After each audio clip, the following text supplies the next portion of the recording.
La mayoría de las fotos nos recuerdan buenos momentos y recuerdos que deseamos atesorar siempre. Pero algunas imágenes son mucho más siniestras, ya que están relacionadas con crímenes sin resolver, y en algunos casos sirven como la única pista para resolver ese misterio. Número 10. Lonnie David Franklin Jr., un asesino serial mejor conocido como el Durmiente Sombrío, se ganó ese apodo, debido a que, después de quitarle la vida a varias personas, inexplicablemente decidió tomarse un descanso de su ola de crímenes durante 14 años. Nació en Los Ángeles en 1952 y con su esposa tuvo 2 hijos en los años 80. Se hizo evidente para la policía de Los Ángeles que alguien estaba atacando y quitándole la vida a mujeres afroamericanas que trabajaban como trabajadoras sexuales en la zona. Al culpable lo llamaron asesino del South Side y los investigadores estimaron que había matado al menos a 13 mujeres para 1985. La noticia de un posible asesino serial activo solo se hizo pública ese año cuando la policía pidió pistas al público. Y al año siguiente se sumaron 2 víctimas más a ese conteo. Se estableció un grupo especial que se enfocó únicamente en el caso del asesino del Southside, pero avanzó muy poco en identificar al culpable. Se ofreció una recompensa de $25,000 a quien pudiera identificar al atacante, pero aún así, nadie se presentó con información útil. En 1987, el grupo especial se redujo porque no hubo avances en el caso. También se descubrió que varios otros asesinos seriales estaban activos en Los Ángeles al mismo tiempo, y que el asesino de Southside no era responsable de tantos ataques como se creía anteriormente. En las 2 décadas siguientes se identificaron más víctimas, pero no hubo avances en identificar al atacante. Se creó otro grupo especial llamado Fuerza de Tarea 800 y para 2008 la recompensa por información aumentó a $500,000. Para entonces el caso era seguido por gente de todo el país. Se pidió a los residentes de Los Ángeles estar atentos a actividades sospechosas y mantenerse vigilantes y cautelosos. En 2009, el apodo del atacante fue cambiado a El Durmiente Sombrío durante una conferencia de prensa. Y al mismo tiempo, se informó que un hombre había contactado a las autoridades después de presenciar a un sujeto deshaciéndose de restos humanos. Logró proporcionar a la policía el número de placa de la camioneta de ese hombre. Y cuando se rastreó, se vinculó a una iglesia cosmopolita que ya no existía. Una mujer escapó por poco de un ataque. Durante el interrogatorio, ella dijo que el responsable era un hombre afroamericano de unos 30 años, vestido impecable con pantalones caqui y camiseta polo. Lonnie David Franklin Jr. fue sospechoso tras el arresto de su hijo, cuyo ácido desoxirribonucleico coincidió parcialmente con el hallado en escenas del crimen. El ácido desoxirribonucleico de Franklin, obtenido de un restaurante que visitaba, coincidió con el del atacante y fue arrestado en julio de 2010. Más tarde, ese mismo año, la policía reveló que cuando registraron la casa de Franklin, encontraron más de 1,000 fotos de mujeres que, presumiblemente, fueron tomadas por él. Número 9. Es un hecho desafortunado que cuando alguien ya no puede cuidarse a sí mismo, tiene que depender de sus seres queridos para asegurarse de que tengan todo lo que necesitan médicamente en su vida diaria. Pero a veces es imposible cuidarlos en casa. Y se debe tomar la difícil decisión de entregar esa responsabilidad a cuidadores profesionales, que fue el caso de un hombre llamado Van Ingram. Van fue diagnosticado con autismo severo a los 8 años y sufría convulsiones. Y a medida que fue creciendo, empezó a portarse mal, siguiendo a menudo sus instintos y sin saberlo, poniéndose en situaciones peligrosas. Por eso, su madre lo llevó al médico, quien determinó que era autista en el extremo severo del espectro. Con el tiempo, fue más difícil de controlar. Él y su familia, siguiendo el consejo de profesionales médicos, decidieron que recibiría mejor atención en el Centro de Desarrollo Fairview, en Costa Mesa, California. Comenzó a vivir en la institución ese mismo año, a los 8 años, y rápidamente se hizo evidente que necesitaba supervisión y cuidados las 24 horas del día. Era un niño muy enérgico, y le costaba quedarse quieto incluso por unos minutos. Su familia sabía que los profesionales de la institución podían cuidarlo mejor que ellos. Van permaneció bajo cuidado por el resto de su vida, pero en 2007, cuando tenía 50 años, ocurrió algo que aún no se ha explicado completamente. Alrededor de las 5:30 am, el 6 de junio de ese año, los empleados del centro afirmaron haberlo encontrado tirado en el suelo junto a su cama, inconsciente. No parecía que hubiera sufrido lesiones evidentes, así que intentaron despertarlo, pero no lo lograron. Sus cuidadores lo sentaron, vistieron, intentaron que se pusiera de pie, pero al final lo acostaron de nuevo, cuando simplemente no obtuvieron ninguna respuesta de él. En estas situaciones, el personal del centro sabe estabilizar el cuello del paciente. Pero en esta ocasión, se olvidaron de hacerlo y solo pidieron ayuda a los paramédicos. 2 horas después de que Van fue encontrado inconsciente, fue llevado al hospital Hoag, donde le tomaron radiografías y se descubrió que había sufrido una lesión grave en la columna vertebral. El doctor notó esto y añadió en su informe que una lesión así no ocurre solo por caerse de la cama. Debió haber una fuerza excesiva involucrada. El centro de cuidados reportó la lesión de Van como consecuencia directa de una caída de la cama. Pero su familia se negó a creer esto. Alegaron que no había recibido la atención que debía y que el personal de la instalación fue negligente después de encontrarlo inconsciente. Además, alegaron que sus cuidadores intentaron encubrir el hecho de que había sufrido una lesión grave. Una de las últimas fotos de Van lo muestra en una cama de hospital tras el incidente, acompañado de su familia. Falleció a causa de sus heridas 6 días después, y la familia presentó una demanda por muerte injusta. La investigación resultante reveló que alguien en la instalación había puesto a Van en una llave de cabeza y en el proceso le rompió el cuello. Número 8. El cerebro humano es un órgano muy complejo e interesante que aún no comprenden totalmente los expertos. La Universidad de Texas recolecta cerebros de personas fallecidas para realizar más investigaciones sobre el tema. Y en 2014, esto se volvió un extraño misterio aún sin resolver. Uno de los cerebros conservados en la universidad era el del ex-marine Charles Whitman.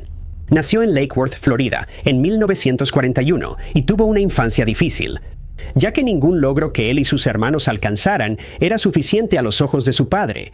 Él era abusivo con su esposa y, según quienes lo conocieron, estaba algo obsesionado con las armas de fuego. Enseñó a sus 3 hijos a disparar desde pequeños y Charles sobresalía como tirador. De joven, soñaba con irse de casa para escapar del carácter dominante de su padre, por lo que se unió a los Marines de los Estados Unidos en cuanto pudo. En 1959 se convirtió en francotirador mientras estudiaba ingeniería mecánica y en 1962 se casó con Kathleen Leisner. Terminó el servicio militar en 1964 y 2 años después empezó a escribir sobre sus emociones. Afirmó que a menudo se sentía incontrolablemente enojado y confundido, y que sentía que estaba por volverse violento. Consultó a varios médicos y le recetaron medicamentos para su naturaleza volátil. Pero para marzo de ese año decidió consultar con un psiquiatra y entonces comenzó a sufrir regularmente de dolores de cabeza. No se determinó el problema y un psiquiatra le sugirió regresar para observación, pero no lo hizo. Su condición solo empeoró y el 1 de agosto de 1966 hizo lo impensable. Viajó a la casa de su madre, donde le quitó la vida, y luego regresó a su propia casa, y allí también le quitó la vida a su esposa. Se puso un overol caqui y una bandana blanca, y se disfrazó de trabajador de mantenimiento. Y luego reunió un arsenal de armas, que llevó hasta la cima del mirador en la Universidad de Texas. Terminó con la vida de 2 personas mientras subía hasta la cima. Al llegar, atrancó la puerta del mirador, tomó una buena posición y empezó a disparar a quienes estaban abajo.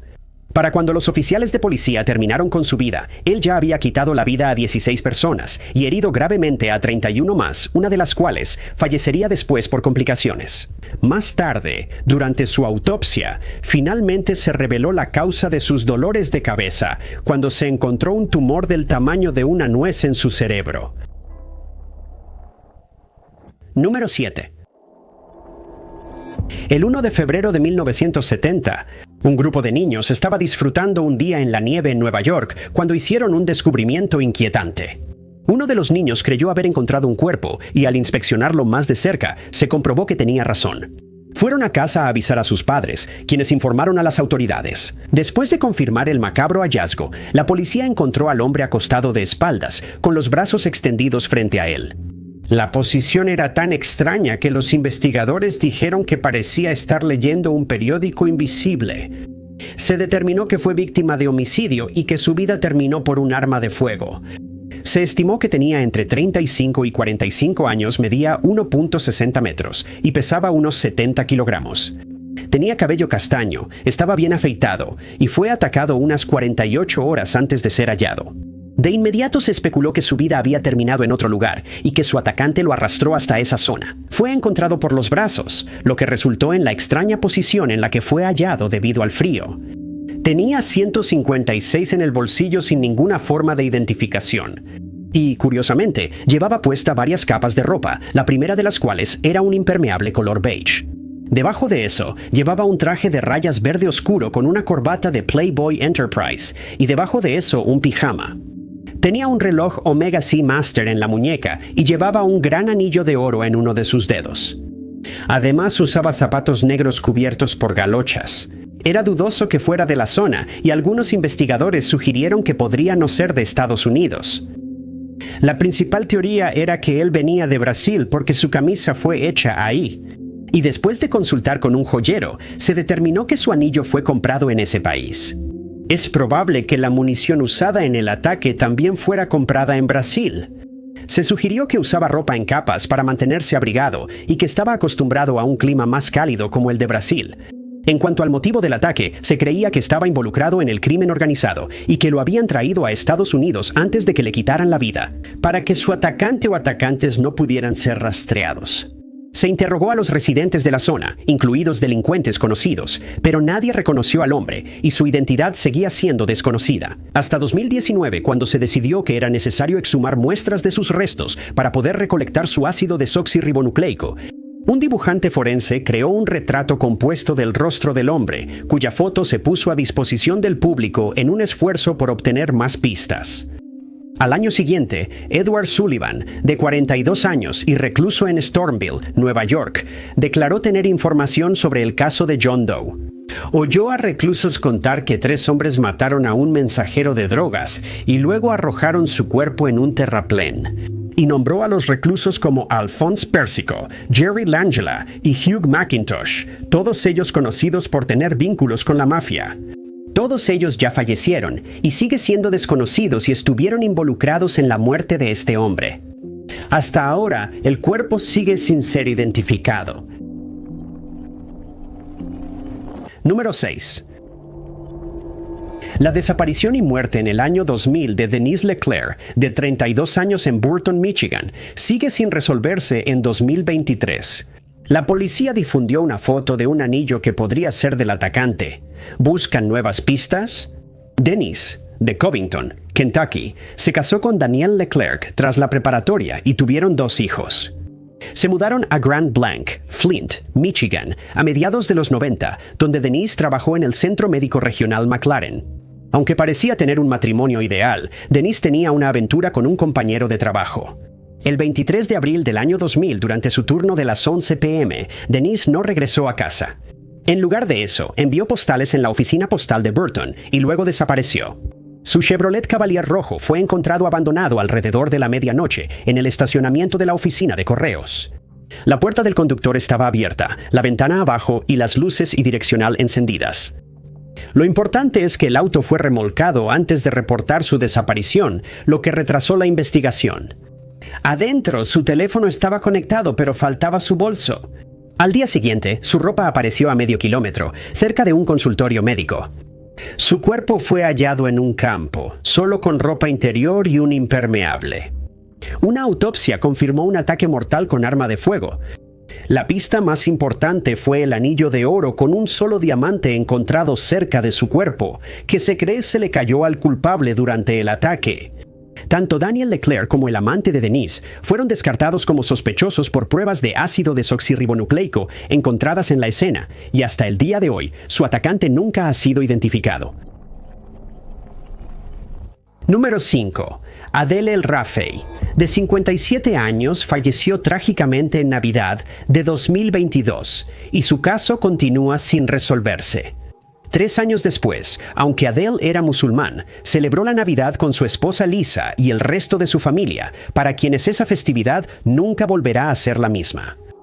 El día en cuestión, había estado nevando en la ciudad natal de Adele, en Covington, Tennessee, y la familia pasó la mañana como la mayoría de las familias en Navidad, abriendo regalos y disfrutando de la compañía mutua. Después fue a su tienda Bull Run y la abrió por si alguien necesitaba compras de último minuto para Navidad. Lisa luego diría que le pidió a Adele quedarse en casa con la familia, pero él prefirió abrir la tienda. Nadie esperaba que ocurriera entre el mediodía y la 1 p.m. Un hombre entraría a la tienda, sacaría un arma de fuego y acabaría con la vida de Adele. Seguramente vio bien a su atacante, pues los clientes debían ser autorizados para entrar y pensó que sería uno más. Al procesar la escena, se determinó que Adele estaba sentada tras un mostrador cuando el atacante disparó, y no habría tenido tiempo ni siquiera de reaccionar o huir. El hombre disparó a través de una pequeña abertura en el plexiglas que se había instalado frente al mostrador y por lo tanto no pudo haber estado a más de 1 metro de distancia de la víctima. Ahora, comprensiblemente, se asume que el ataque fue un robo que salió mal. Los investigadores ahora creen que Adele conocía al hombre que la mató y que pudo haber sido un cliente habitual de la tienda. Se revisó el metraje de las cámaras de seguridad y los investigadores hallaron su primera pista. Mostraba a un hombre entrando a la tienda entre el mediodía y la 1 p.m. y permaneció en la tienda durante unos 2 minutos antes de salir apresuradamente. Se ha publicado una imagen del video y los investigadores han pedido que cualquier persona que lo reconozca se comunique con ellos de inmediato. Describen al hombre como delgado y de entre 1.68 y 1.83 metros de estatura. Se pide a cualquier persona que reconozca al hombre en la foto o que tenga cualquier otra información sobre el caso de Adele que se comunique con la División de Investigaciones Criminales del Departamento de Policía de Covington al 901-475-1261. Número 4. Cuando un ser querido desaparece sin explicación, su familia queda en un limbo. En la mayoría de los casos, solo pueden esperar y rezar para que los encuentren sanos y salvos. Pero cuando un caso de persona desaparecida permanece sin resolverse durante años, el hecho es que la esperanza comienza a desvanecerse. Y en casos como el que involucra a Pauline Sowry, de 49 años, desaparece por completo. La última vez que se vio a Pauline fue mientras pasaba tiempo con su familia en Wollongong, Australia, en diciembre de 1993. Más tarde se supo que se había divorciado de su esposo en junio de ese año y que había recibido una cantidad considerable de dinero en el proceso. Según sus amigos y familiares, después empezó a juntarse con personas que eran consideradas una mala influencia. Se sospechaba que fue secuestrada y robada antes de ser asesinada. Las circunstancias de la desaparición de Paulina son vagas. No se ha informado dónde fue vista por última vez, ni sus planes al desaparecer. En 2002, los investigadores declararon que creían que uno o más de sus nuevos conocidos podrían saber lo que le sucedió y que podrían estar involucrados en su desaparición. En 2008 fue declarada oficialmente fallecida, a pesar de que no había sido localizada. En 2023, el caso fue reexaminado y se ofreció una recompensa de $500,000 a cualquiera que proporcionara información que llevara a conocer su paradero o que ayudara a identificar a su atacante. Poco después, alguien contactó a las autoridades para sugerir que buscaran en la zona boscosa de Fig Tree, y allí los investigadores encontraron su primera pista. Se encontraron 3 prendas de ropa y se cree que pertenecían a Paulina. Entre los objetos recuperados había una blusa blanca de manga larga con costuras blancas y naranjas y unos pantalones oscuros de poliéster. Se descubrió que algunas de las costuras habían sido añadidas por quien llevaba puesta la blusa. Y como se sabía que Paulina solía modificar su ropa a mano, se sugiere que este era el conjunto que llevaba puesto cuando fue secuestrada. Aún con esta nueva evidencia, los investigadores no lograron identificar a un sospechoso y el caso no avanzó. En 2024, las autoridades recibieron una pista de alguien que dijo haber visto a Paulina en un Holden HCK Kingswood blanco de 1968 al sur de Wollongong el día de su desaparición. Se publicó una foto de ese modelo de auto al público, y se le ha pedido a cualquier persona que recuerde haber visto un auto similar en esa zona ese día que se comunique con la policía. Mientras tanto, la investigación continuó y el 29 de mayo de 2025 las autoridades hicieron el anuncio. Un sospechoso había sido arrestado, aunque no se han revelado los detalles de cómo se identificó al hombre como sospechoso. Se sabe que un hombre de 64 años fue detenido en Gwenville.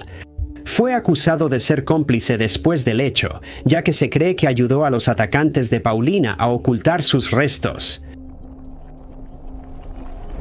Número 3. Tras la desaparición de Mara Murray, de 21 años en la Ruta 112 en Haverhill, New Hampshire, en 2004, su caso llamó la atención de personas en todo el país debido a las extrañas circunstancias que lo rodean. Nunca la han encontrado, y en 2024 se publicó una foto de progresión de edad mostrando cómo se vería Mara. Ahora, más de 2 décadas después de la última vez que fue vista, se espera que alguien la reconozca y finalmente se resuelva el misterio. El caso de Mara comenzó el 9 de febrero de ese año, mientras estudiaba enfermería en la Universidad de Massachusetts, Amherst. Ese día, aparentemente tomó una decisión muy extraña. Se sabe que empacó sus libros de texto en su auto, compró alrededor de $40 en alcohol y luego salió del campus sin informar a nadie sobre sus planes. Luego fue vista en la Ruta 112 en Haverhill tras conducir unas 2 horas. Y ahí, aparentemente perdió el control de su auto en una curva cerrada y se estrelló contra un árbol. Un conductor de autobús vio a ella y al auto accidentado junto a la carretera y fue a ver cómo estaban. Le preguntó si estaba herida, pero Mara respondió que estaba bien. El conductor sospechó que ella estaba intoxicada y le ofreció llamar a la policía, pero Mara le dijo que no, afirmando que ya había contactado a Asociación Automovilística Americana, quienes estaban enviando una grúa. El chofer del autobús sabía que no era cierto, pues en la zona no había señal de celular. Y cuando llegó a su casa, se comunicó con la policía para reportar el incidente. Se aseguró de mencionar que ella estaba sola y que parecía estar ebria. Los oficiales llegaron al lugar poco después y encontraron el auto de Mara, pero ella no estaba por ningún lado. Se buscó minuciosamente en la zona, pero no se encontró nada y el caso se enfrió. Frustrados, su familia contrató a un investigador privado, quien desde entonces ha sugerido lo que ocurrió ese día. Él cree que alguien encontró a Mara al costado del camino. Tras irse el conductor del autobús y ofrecerle un aventón, quizá ella aceptó, pero luego fue secuestrada. Tal vez no quería que el conductor llamara a la policía porque había estado bebiendo y su placa estaba suspendida por una multa de velocidad no pagada. En investigaciones adicionales, se descubrió que un vagabundo de la zona podría haber presenciado lo ocurrido ese día, o que podría estar involucrado. Había sido reportado por violencia contra mujeres varias veces en el pasado. Una vez, encontró a una mujer varada junto a la carretera. Y a pesar de que al principio fue amable con ella, de repente su actitud cambió y terminó atacándola. Fue nombrado persona de interés, no sospechoso, y los investigadores no han dicho si lo localizaron o interrogaron. La familia de Mara sigue luchando con su ausencia, pero mantienen la esperanza de que algún día sabrán qué le pasó. Si reconoces a Mara por la foto con progresión de edad o tienes información nueva, contacta a la Unidad de Casos sin Resolver de New Hampshire al 603-200-71-2663. Número 2. La policía de North Oakland ha publicado una foto de un vehículo que creen que estuvo involucrado en el caso de Aya Nakano, de 22 años, cuya vida terminó por un arma de fuego. En 2013, solo unas horas antes de celebrar su cumpleaños número 23, Aya acababa de graduarse de la Universidad de Oregón con una licenciatura en sociología en ese momento. Además, empezó a trabajar en una empresa de logística para ganar dinero extra. El 12 de junio de ese año, viajó al campus de Universidad de California, Berkeley, donde jugó un partido de baloncesto. Al terminar el partido, subió a su auto y condujo a su casa en Emeryville. Mientras manejaba por la cuadra 5800 de Marker Street y North Oakland, otro auto chocó su vehículo por atrás. Y se orilló para evaluar los daños y para intercambiar información del seguro con el otro conductor. Los dos hombres salieron del otro auto y se acercaron a Aya antes de que uno de ellos sacara un arma de fuego, la apuntara a Aya y jalara el gatillo, terminando con su vida en el proceso. Desde entonces, no han identificado sospechosos y la familia de Aya siente que la policía ha sido negligente al resolver el caso. Su madre, María, cree que alguien en Oakland sabe lo que ocurrió esa noche. pero se han negado a presentarse debido a lo que ella llama la cultura de no delatar de las personas que viven en la zona. También podrían tener miedo de que los culpables tomen represalias contra ellos si se presentan, y por eso el caso de Aya ha permanecido estancado desde entonces. Para obtener más información, la policía de Oakland y el FBI ofrecen una recompensa conjunta de $120,000 a quien brinde datos que ayuden a identificar a los atacantes de Aya. Los investigadores publicaron una foto del auto que creen fue usado para embestir el vehículo de Aya, tras verlo en imágenes de vigilancia. La foto muestra que es un sedán plateado de 4 puertas, pero la imagen es muy borrosa y ni el conductor ni el pasajero pueden verse. No se ha revelado si Aya fue asaltada después del ataque, por lo que el motivo del crimen sigue siendo un misterio. Sus amigos y familiares han declarado que él no está involucrado de ninguna manera en nada indebido, como sustancias ilegales, y, hasta donde ellos saben, no ha hecho enemigos. Aunque la marca y el modelo del auto en cuestión siguen siendo desconocidos, el Departamento de Policía de Oregón tiene la esperanza de que alguien vea la foto y lo reconozca. Si usted o alguien que conoce tiene información que pueda ayudar a cerrar el caso de Aya, se le pide que se comunique con la División de Homicidios del Departamento de Policía de Oregón al 510-238-3821. Número 1. Muchos de nosotros admitiremos que somos propensos a la furia al volante mientras conducimos. Ha sido el catalizador de muchos encuentros violentos, pero la mayoría de nosotros desahogamos nuestro enojo antes de continuar con nuestro día. Y pronto el incidente se olvida. Sin embargo, esto no ocurrió en el caso de Jorge Guerrero, conductor de camión de 44 años de Perth Amboy, Nueva Jersey, quien manejaba su tráiler por la Interestatal 10 el 7 de mayo de 2017, según testigos que vieron el incidente alrededor de la 1:50 p.m. Esa tarde, Jorge acababa de salir de una zona de construcción, después de lo cual cambió del carril derecho al izquierdo. Esto molestó a otro conductor, quien empezó a seguir de cerca el camión de Jorge, por lo que Jorge volvió al carril derecho. Pero el otro conductor de camión aceleró y se puso al lado de Jorge. Los testigos no están seguros de este hecho, pero creen que el segundo conductor empujó el camión de Jorge con su vehículo, haciendo que él se saliera de la carretera y se metiera en un bosque cercano. Más tarde saldría a la luz mientras los dos camiones estaban uno al lado del otro. El segundo hombre sacó un arma de fuego y le disparó a Jorge varias veces mientras viajaban a unas 70 millas por hora. Los testigos, que estaban presentes, contactaron de inmediato a la policía ya que estaban preocupados de que Jorge pudiera haber resultado herido. Pero cuando los oficiales llegaron, descubrieron que él había recibido varios disparos y que ya había fallecido. Jorge viajaba con su perra Aria, quien había sido rescatada de un refugio y lo acompañaba en muchos de sus viajes. Desde que decidió empezar a conducir camiones de manera privada, anteriormente trabajaba en Oscar Transporte en Middlesex, Nueva Jersey. Aria fue encontrada ilesa en el camión y fue llevada a un refugio local, donde más tarde fue recogida por el primo de Jorge. Desde entonces, vive con Cristóbal, el hijo de Jorge, y se dice que está bien. Señalaron que tras salirse el camión de Jorge de la carretera, el atacante huyó rápidamente y aunque hubo descripción de testigos, nunca fue identificado. También han descrito el camión en el que viajaba y desde entonces se ha publicado una foto de ese tipo de vehículo al público. El sospechoso es un hombre afroamericano con barba, probablemente fue conductor de camiones por un tiempo. Sin embargo, se ha sugerido que probablemente no conduce una ruta fija y que podría no haber regresado a la zona desde que ocurrió el ataque. Para complicar aún más las cosas, el hecho es que la Interestatal 10 es una de las carreteras más transitadas del país y ve pasar miles de camiones a diario. Las autoridades publicaron una descripción del camión del agresor, indicando que pudo dañarse de un costado en la colisión. Es un Freightliner Century naranja, modelo 2000-2005 techo plano, con carenado y espacio para dormir. Durante el incidente, el agresor remolcaba un tráiler blanco de 53 pies que, según testigos, estaba muy sucio. Se pide a cualquier persona que haya presenciado el incidente o que conozca al conductor del camión en cuestión que se comunique con el Departamento de Policía de Jacksonville al 904-630-0500. Muchas gracias por ver el video. Si les gustó, no olviden darle like. No olviden suscribirse y activar la campanita para recibir notificaciones de nuestros próximos videos. Soy Top 5 Desconocidos, nos vemos en el próximo video.